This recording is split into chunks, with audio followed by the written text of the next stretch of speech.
सबों को जय यीशु नमस्कार। आज प्रभु यीशु के रूपांतरण का पर्व है। रूपांतरण का अर्थ क्या है हमें समझना है। रूपांतरण का अर्थ है रूप में अंदर आना अर्थात रूप बदलना। प्रभु यीशु सच्चे ईश्वर हैं। प्रभु यीशु स्वर्ग और पृथ्वी के मालिक हैं। वे स्वर्ग और पृथ्वी के सृष्टिकर्ता हैं, साथ ही उनकी दाता भी हैं। प्रिय भाई और बहनों, जब प्रभु यीशु मानव मुक्ति के लिए इस दुनिया में आए तो एक दुर्बल मनुष्य जैसे गौशाला में जन्म लिया एवं गरीबी की दशा में वे पले बढ़े। एक साधारण मनुष्य जैसा उन्हें भूख और प्यास का अनुभव था। मेहनत करते करते वे थक जाते थे, उन्हें नींद आती थी और भी इसी तरह की बातें। जब ईश्वर इंसान बनकर इस दुनिया में आए तो वे पूर्णतः इंसान बने। पाप को छोड़कर वे सभी बातों में हमारे सदृश बने। प्रभु यीशु जब मानव मुक्ति के लिए इस दुनिया में आए तो वे किसी पर प्रकट नहीं किए कि वे ईश्वर। हाँ, उन्होंने बहुत चमत्कार दिखाए। अपने ईश्वर स्वभाव के कारण बहुत चमत्कार दिखाए। काना नगर में नूह के समय उन्होंने पानी को अंगूरी में बदलकर उस परिवार की इज्जत बचाई। उन्होंने भूखों को खिलाया, उन्होंने अंधों को आंखें दी एवं लंगड़ों को चलने की शक्ति दी, गूंगों को वाणी दी एवं बहरों को सुनने की शक्ति दी। उन्होंने कोयलों को शुद्ध किया, अबुद्धग्रस्तों को छुटकारा दिया एवं मुर्दों को खिलाया। इस तरह उन्होंने अपनी महती महिमा दिखाई। प्रभु यीशु ने अपने प्रिय शिष्यों को बहुत से प्रमाण दिए कि वे सचमुच मसीह हैं अर्थात संसार के मुक्तिदाता हैं। मत्ती का सुसमाचार अध्याय 17 पद संख्या 1 से 9 तक में हम प्रभु यीशु के रूपांतरण के बारे में पढ़ते हैं। प्रभु यीशु ने अपने 3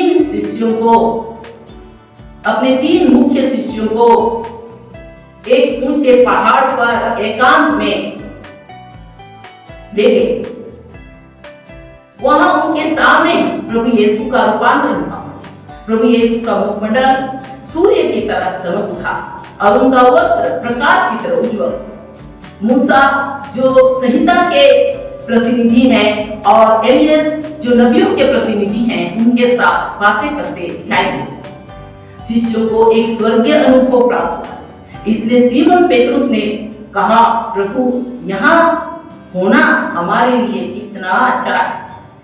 जब वह यह बोल रहा था तो अचानक एक चमकीला बादल उन पर छा गया और एक स्वर्गीय वाणी उस बादल से सुनाई पड़ी, यह मेरा प्रिय पुत्र है, मैं इस पर अत्यंत प्रसन्न हूँ, इसकी सुनो।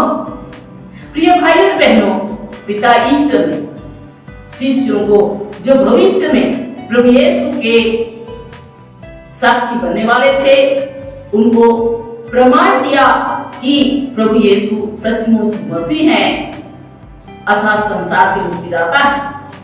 इसलिए संत पेतरुस का दूसरा पत्र अध्याय 1 पद संख्या 16 से 19 में संत पेतरुस ने साक्ष्य दिया है, जब हमने आपको प्रभु यीशु मसीह के सामर्थ्य और पुनरागमन के विषय में बताया तो हमने कपट कल्पित कथाओं का सहारा नहीं लिया, बल्कि हमने अपनी आंखों से उनका प्रताप को उस समय देखा जब उन्हें पिता परमेश्वर से महिमा और सम्मान प्राप्त हुआ और भव्य ऐश्वर्य में से उनके प्रति यह वाणी सुनी, यह मेरा प्रिय पुत्र है, मैं इस पर अत्यंत प्रसन्न हूँ, इसकी सुनो। संत पेतरुस आगे फिर कहते हैं, इस पर ध्यान देने में आप लोगों का कल्याण है। प्रिय भाई और बहनों, जब हम प्रभु यीशु को सुनेंगे अर्थात उनकी आज्ञा के अनुसार जिएंगे तो हम अपने दैनिक जीवन में उनकी उपस्थिति को, उनकी दया को अनुभव करेंगे। यूहन्ना का सुसमाचार अध्याय 15 पद संख्या 9-10 में प्रभु यीशु ने कहा है, तुम मेरे प्रेम में दृढ़ बने रहो। यदि तुम मेरी आज्ञाओं का पालन करोगे तो मेरे प्रेम में दृढ़ बने रहोगे। प्रिय भाई और बहनों, प्रभु यीशु की आज्ञाओं का पालन करने से न केवल हम अपने दैनिक जीवन में उनकी उपस्थिति को, उनकी दया को अनुभव करेंगे, बल्कि हम मरने के बाद भी उनके कृपा पात्र बनेंगे। इसलिए संत पेतरुस का पहला पत्र अध्याय 1 पद संख्या 7 में संत पेतरुस ने कहा है, ईसा मसीह के प्रकट होने के दिन आप लोगों को प्रशंसा, सम्मान तथा महिमा प्राप्त होगी। प्रभु यीशु ने अपना पवित्र दुख, क्रूस मरण एवं पुनरुत्थान द्वारा शैतान एवं पाप को परास्त किया। इसलिए पिता ईश्वर ने संसार का न्याय करने का पूरा अधिकार प्रभु यीशु को दिया है। पिता ईश्वर ने इसे नबी दानियल पर प्रकट किया है। दानियल का ग्रंथ अध्याय 7 पद संख्या 9 से 14 तक में दानियल ने साक्ष्य दिया है, मैंने देखा कि सिंहासन रख दिए गए एवं एक वयोवृद्ध उस पर बैठ गया।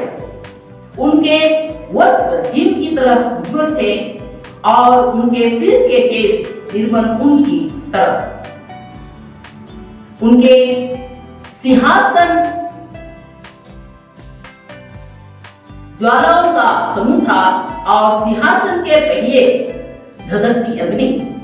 सहस्रों उनकी सेवा कर रहे थे और लाखों उनके सामने खड़े थे।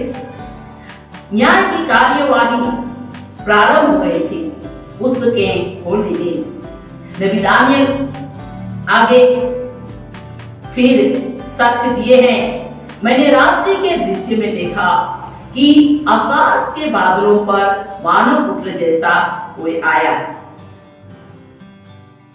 वह वयोवृद्ध के यहाँ पहुंचा और उसके सामने उसे लाया गया। उसे प्रभुत्व, सम्मान तथा राजत्व दिया गया। प्रकाशन ग्रंथ अध्याय 20 पद संख्या 11-12 में संत यूहन्ना ने भी साक्ष्य दिया, मैंने एक विशाल श्वेत सिंहासन और उस पर विराजमान व्यक्ति को देखा। मैंने छोटे बड़े सब मृतकों को सिंहासन के सामने खड़े देखा। पुस्तकें खोली गई। तब एक अन्य पुस्तक अर्थात जीवन ग्रंथ खोला गया।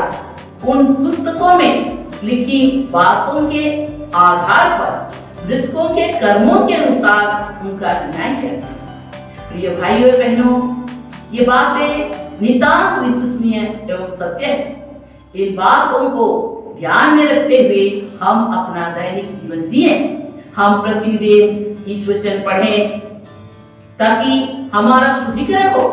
यूहन्ना का सुसमाचार अध्याय 15 पद संख्या 3 प्रभु यीशु ने कहा है, मैंने तुम लोगों को जो शिक्षा दी है उसके कारण तुम शुद्ध हो गए। ईश्वर वचन हमें शुद्ध करता है। ये हमारे शुद्ध रहने का आधार है। इसलिए हम प्रतिदिन ईश्वर वचन पढ़ें, उसका मनन करें और विशेष वचनों को बार बार दोहरा कर पढ़े ताकि हम ईश्वर की प्रिय संतान बने। निर्गमन ग्रंथ अध्याय 34 पद संख्या 28-29 में हम पढ़ते हैं, मूसा सीनै पर्वत पर 40 दिन और 40 रात ईश्वर के साथ रहा। उसने न तो रोटी खाई और न पानी पिया। उसने विधान के शब्द अर्थात 10 नियम पाटियों पर अंकित किए। जब मूसा नियम के दोनों पाटियों को हाथ में लेकर जब सीनै पर्वत से उतरा तो उसे पता नहीं था कि ईश्वर से बातें करने के फलस्वरूप उनका मुखमंडल दीप्यमान है। प्रिय भाई और बहनों, मूसा नबी ईश्वर के संपर्क में रहने के कारण उनका मुखमंडल चमकने लगा। यदि हम भी ईश्वर से गहरा संबंध स्थापित करेंगे और उनसे प्रार्थना से जुड़े रहेंगे तो हमारा भी रूपांतरण होगा, हमारा रूप रंग में भी निखार आएगा। आजकल हम अपना रूप रंग में निखार आने के लिए तरह तरह का क्रीम और पाउडर का इस्तेमाल करते हैं। प्रभु ने हमारा रूप रंग में निखार लाने का उपाय बताया है। प्रार्थना में जीवन जीकर, ईश्वर से गहरा संबंध स्थापित कर, ईश्वर की आज्ञाओं के अनुसार जीवन जीकर हम अपना रूप रंग में निखार ला सकते हैं। न केवल रूप रंग में बल्कि हमारा संपूर्ण जीवन में निखार आएगा। हमारा स्वास्थ्य में, हमारा बिजनेस में, हमारा आर्थिक परिस्थिति में या हर परिस्थिति में निखार आएगा। ईश्वर से गहरा संबंध यदि हम स्थापित करेंगे तो हमारा संपूर्ण जीवन आनंदमय हो जाएगा, हम स्वर्गीय आनंद से भर जाएंगे। आइए हम इसके लिए प्रार्थना करें। हे अब्बा पिता, आज हम प्रभु यीशु के रूपांतरण के पर्व दिवस पर हम तुझसे प्रार्थना करते हैं। हे अब्बा पिता, हमारे जीवन से हर बाधा को दूर कर और हमें आशीष से, कृपा से भर दे।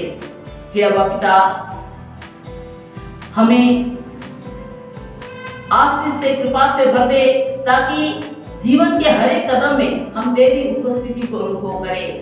हमारा हर परिस्थिति में, हमारा स्वास्थ्य में, हमारा बिजनेस में, हमारा आर्थिक परिस्थिति में और हर परिस्थिति में हम तेरी कृपा को अनुभव करें। हमारा जीवन में निखार आ जाए, हमारा जीवन स्वर्गीय आनंद से भर जाए और हम जीवन के हर एक कदम में तेरी उपस्थिति को अनुभव करते हम जीवन में आगे बढ़ सके। इसके लिए हम तुझसे कृपा मांगते हैं। Hallelujah, hallelujah, hallelujah, hallelujah, hallelujah, hallelujah, hallelujah, hallelujah, hallelujah, hallelujah. हे प्रभु दया कर, हे प्रभु दया कर, हमारा हर बाधा को दूर कर और हमें आशीष से, कृपा से भर दे प्रभु। हमारा सभी कार्यों को आशीष से भर दे, हे प्रभु दया कर। Hallelujah, hallelujah, hallelujah, hallelujah, hallelujah, hallelujah, hallelujah, hallelujah, hallelujah, hallelujah, hallelujah, hallelujah, hallelujah.